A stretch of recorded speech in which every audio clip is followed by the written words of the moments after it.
Hello guys, welcome back to DS law academy. आज हम पढ़ेंगे divorce under section 13 of Hindu marriage act. Divorce जो term है ना, ये आया है लैटिन वर्ड से, that is divortium, which means to separate. Legally अगर हम बात करें तो डाइवोर्स का मतलब होता है सेसेशन ऑफ मैरिटल बॉन्ड, मतलब जो मैरिटल बॉन्ड है बिटवीन हस्बैंड एंड वाइफ वो सीज हो जाना, वो खत्म हो जाना। ठीक है, तो जैसे ही डिक्री ऑफ डाइवोर्स जब प्रोनाउंस होता है तो उसका मतलब है कि जो दो पार्टी है हस्बैंड एंड वाइफ, उनके बीच में जो मैरिटल बॉन्ड है वो अब एंड हो गया है एंड अब वो हस्बैंड एंड वाइफ नहीं रहते हैं, rather they are two different parties. अब देखो, दो कॉन्सेप्ट है, जुडिशियल सेपरेशन एंड डाइवोर्स।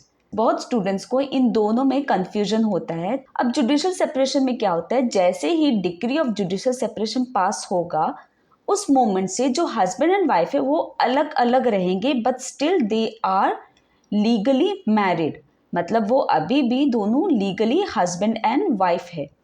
लेकिन जब डिक्री ऑफ डाइवोर्स पास होता है then they are not legally husband and wife.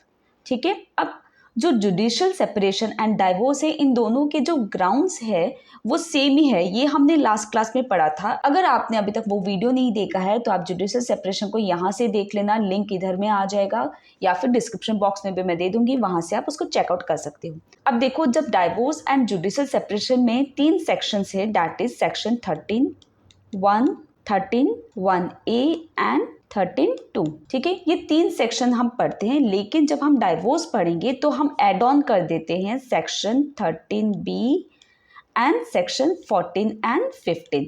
Okay, अब देखो, जो हिंदू मैरिज एक्ट है इसमें सेक्शन 13(1) एंड 13(1)(a), इन दोनों में जो ग्राउंड्स है ये अवेलेबल है to both husband and wife. लेकिन जो 13(2) है ये अवेलेबल है सिर्फ वाइफ के लिए। ठीक है, इन ग्राउंड्स के अंदर में हस्बैंड अपील नहीं कर सकता। एंड सेक्शन 13(b) डील करता है with divorce by mutual consent. ठीक है, तो ये आपके लिए टेबल एक बनाया है मैंने, इसको अभी हम डिटेल में कवर करते हैं। अब सेक्शन 13(1) बताता है जनरल ग्राउंड्स। इन ग्राउंड्स के अंडर में बोथ हस्बैंड एंड वाइफ कोई भी आके डाइवोर्स का पिटिशन फाइल कर सकता है, और इसको हम बोलते हैं फॉल्ट थ्योरी, कि कहीं पर एक फॉल्ट आ गया है स्पाउस में एंड इस बेसिस में जो सेकंड स्पाउस है वो अब डाइवोर्स का पिटिशन फाइल कर रहा है। तो यहाँ पे अब ये जो जनरल ग्राउंड्स है सेक्शन 13(1) के अंदर में 8 ग्राउंड्स है। ठीक है, सबसे पहले है एडल्ट्री। एडल्ट्री का मतलब होता है कि जब कोई एक स्पाउस अपनी इच्छा से वॉलंटरली कोई दूसरे person other than his own spouse के साथ वो सेक्सुअल इंटरकोर्स करता है, तब उसको हम एडल्ट्री बोलते हैं। अब ये जो एडल्ट्री है ये 2018 में सुप्रीम कोर्ट ने Joseph shrine versus union of India में उन्होंने बोला कि एडल्ट्री देखो अब क्राइम नहीं है, मतलब इन्होंने डीक्रिमिनलाइज कर दिया एडल्ट्री को। लेकिन इसमें ये भी बोला गया कि ये अभी भी एक ग्राउंड है जिसके बेसिस में डाइवोर्स फाइल किया जा सकता है। सेकेंड ग्राउंड है क्रुएल्टी। क्रुएल्टी का मतलब होता है कि जब कोई एक पर्सन दूसरे पर्सन में मेंटल या फिजिकल पेन दे रहा है आफ्टर मैरिज, तो उसको क्रुएल्टी बोला जाता है। ठीक है, क्रुएल्टी जो वर्ड है ये फर्स्ट टाइम डिफाइन किया गया था इन रसल वर्सेस रसल इन 1897। ये यूके का केस है। इसमें बोला गया कि क्रुएल्टी एक ऐसा कंडक्ट है एक पर्सन का जिससे किसी दूसरे पर्सन को ऐसा एक रीजनेबल एप्रीहेंशन लगे, उसको ऐसा फील हो कि उसके लाइफ को अभी डेंजर है, या फिर उसके कोई बॉडी में इंजरी हो सकती है, या फिर उसके मेंटल हेल्थ को वो इफेक्ट कर सकता है, तो उसको क्रुएल्टी बोला जाता है। इंडिया में 2002 में केशवराव राव वर्सेस जल्ली में सुप्रीम कोर्ट ने क्रुएल्टी को डिफाइन किया। उन्होंने कहा कि क्रुएल्टी एक ऐसा एक्ट है जिससे एक पर्सन का इंटेंशन शो होता है कि वो दूसरे अपने स्पाउस को कोई सफरिंग देने वाला है। अब देखो, 1975 में दस्ताने वर्सेस दस्ताने केस में, ये बहुत ही इंपॉर्टेंट एंड लैंडमार्क जजमेंट है, अच्छे से याद रखना इसको। ये जो केस है इसमें कोर्ट ने कुछ टेस्ट दिए हैं जिससे हम डिटरमाइन कर सकते हैं कि क्या ये केस क्रुएल्टी के लिए क्वालिफाई होता है या नहीं। तो सबसे पहले है कि कोर्ट ने कहा है कि हमें सबसे पहले ये देखना है कि क्या पेटिशनर के माइंड में ऐसा एप्रीहेंशन आया है कि उसको एक्चुअल में अपने स्पाउस के कंडक्ट से उसको कोई इंजरी या हार्म हो जाएगा। सेकेंड टेस्ट है कि ये जो एप्रीहेंशन पेटिशनर को आया है क्या ये रीजनेबल है। थर्ड है कि जो पेटिशनर है वो अपने पोजीशन का कोई एडवांटेज तो नहीं ले रहा। एंड फोर्थ टेस्ट है that petitioner should not have condone the act of cruelty, मतलब उसने अपने स्पाउस का जो एक्ट ऑफ क्रूअल्टी है उसको माफ तो नहीं कर दिया। तो ये टेस्ट है for determining whether a case qualifies for cruelty और not. Okay, third ground for divorce है डेजर्शन। डेजर्शन का मतलब होता है कि किसी ने अपने स्पाउस को अबंडन कर दिया, उसको छोड़ दिया है बिना किसी रीजनेबल कॉज का। ठीक है, अब देखो जब भी कोई एक स्पाउस अपने दूसरे स्पाउस को बिना उसको इन्फॉर्म किए विदाउट एनी रीजन कम से कम अगर 2 साल के लिए उसको छोड़ के चला जाता है, तब जो हर्ट पार्टी है, ठीक है, जो एग्रीव पार्टी है वो डाइवोर्स के लिए क्लेम कर सकता है। अब देखो जब भी कोई पटिशनर डाइवोर्स के लिए आएगा on the basis of desertion, तो कोर्ट ना कुछ एलिमेंट्स देखेगी कि क्या डेजर्शन के जो एसेंशियल एलिमेंट्स है वो प्रेजेंट है भी या नहीं है। तो सबसे पहले कि वहां पर फैक्टम ऑफ सेपरेशन होना चाहिए, मतलब कि एक्चुअल में सेपरेशन होना चाहिए।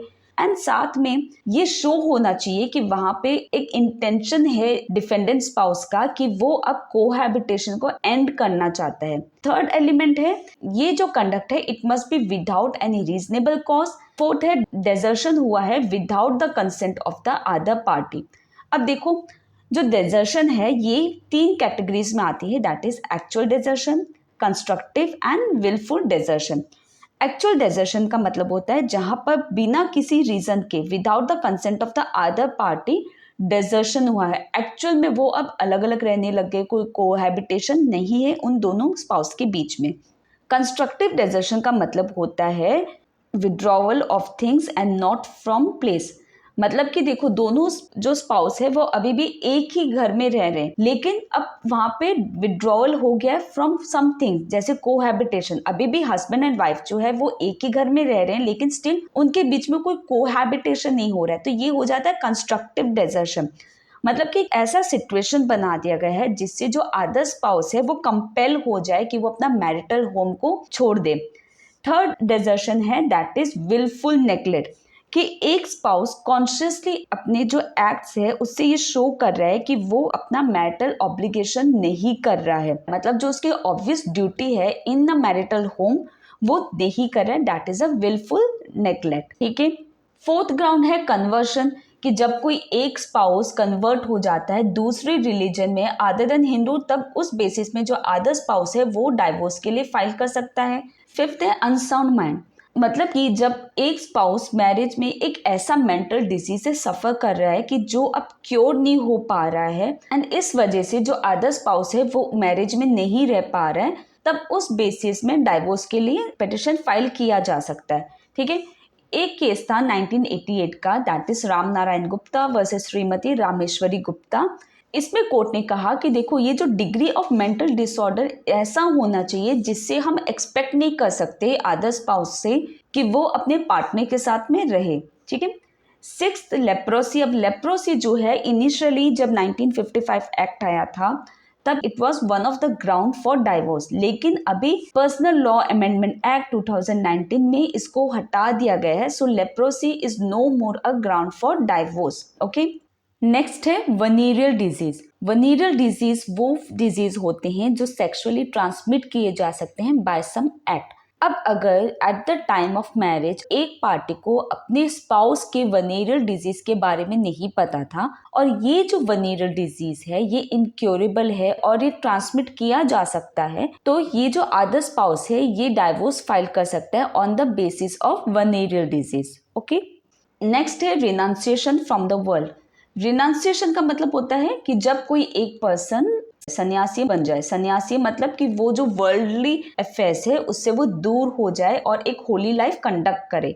ठीक है, तब उस सिनेरियो में जो अदर पार्टी है, जो अदर स्पाउस है, वो डाइवोर्स फाइल कर सकता है अपने पार्टनर से। देन लास्ट है सिविल डेथ और presume death.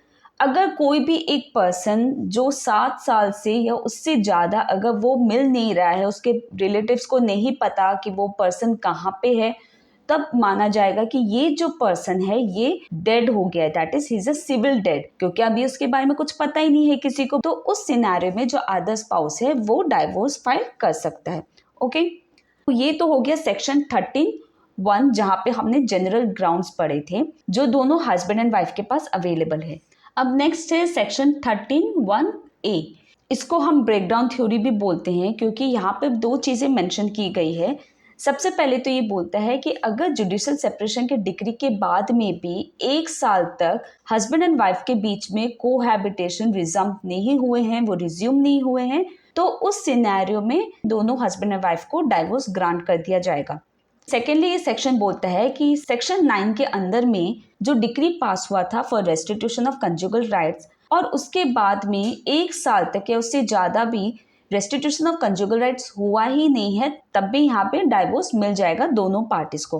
Kohli versus Kohli 2006 में सुप्रीम कोर्ट ने रिकमेंड किए थे हिंदू मैरिज एक्ट को अमेंड करने के लिए। वहां पे कोर्ट ने कहा कि अगर दोनों स्पाउस में से कोई भी एक स्पाउस ये बोलता है कि हमारा जो मैरिज है वो है इरिट्रीवेबल ब्रेकडाउन ऑफ मैरिज, मतलब कि अब हमारा मैरिज वापस से ठीक नहीं हो सकता, ये पूरी तरीके से ब्रेकडाउन ही हो गया है, तब उस सिनेरियो में कोई भी एक पार्टी डाइवोर्स सीक कर सकता है। इसी को बोलते हैं ब्रेकडाउन थ्योरी। ठीक है, नेक्स्ट है सेक्शन 13(2).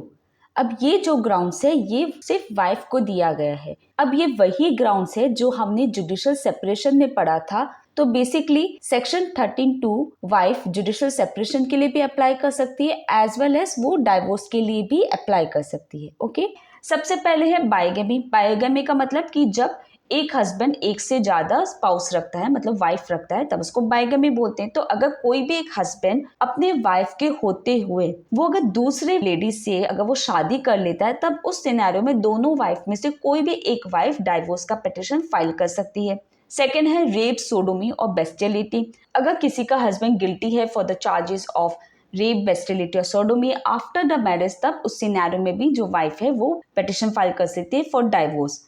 थर्ड है रिप्यूडिएशन ऑफ मैरिज। अगर किसी लड़की का before attending the age of 15 years अगर उसका मैरिज हो गया है, तब जब वो प्यूबर्टी अटेन कर लेगी तब उसके पास में राइट है to claim for divorce. Okay, then है सेक्शन 13(b). ये डील करता है डाइवोर्स बाय म्यूचुअल कंसेंट, मतलब जब दोनों हस्बैंड एंड वाइफ रेडी है एक दूसरे को डाइवोर्स करने के लिए, तब सेक्शन 13(b) अप्लाई होगा।